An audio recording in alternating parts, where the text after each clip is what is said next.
How would you describe your music? Well, I write all my songs on acoustic guitar, so I guess it sort of has a folk sort of element. Yeah. Sort of gets pinned to it quite a lot, which is sort of fair enough, I guess. But don't know. All the songs are a little different, hopefully. Yeah, so. they do all have like kind of a unique twist to them, don't they? Yeah, hopefully, yeah. And you're from Medway, so how long have you been playing for? Like, I've been playing since I was a little boy. Oh wow. But yeah, I've lived in Medway like 26 years. Cool. So yeah. Have you played anywhere outside the like Kent and Medway area at all? Yeah, I mean the last few years we've been lucky enough to sort of just like bolt up and down the country really, which is wicked. Yeah. And we've got a van now of our own, which we've been all around the country and up in Scotland, which is quite good. It's loads of fun. So do you have like a local loyal fan base, or is it all kind of spread out? Well, it's weird in Medway because I mean,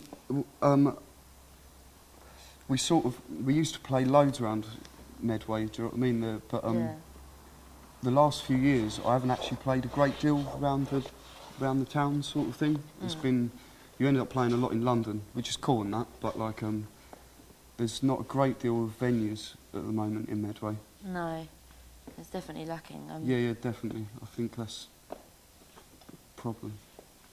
Yeah, and there has been like a noticeable drop in places where bands can kind of exhibit themselves. Like, do you think there is a need for more venues around here? Yeah, I think it's like, and it's all this music licence crap Yeah. that's gone on, and people can't really afford it. Yeah, so. exactly. And are there any local musicians who like have inspired you, or like been there with you along the way at all?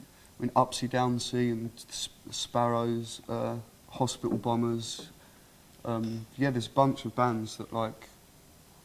I think there's Dirty Backbeats as well, but I think they're sort of based up in Leicester now, but they're sort of from around the area. Yeah. But I think there's some plans for us lot to all sort of start hooking up and sort of start a little travelling circus of anarchy around the country.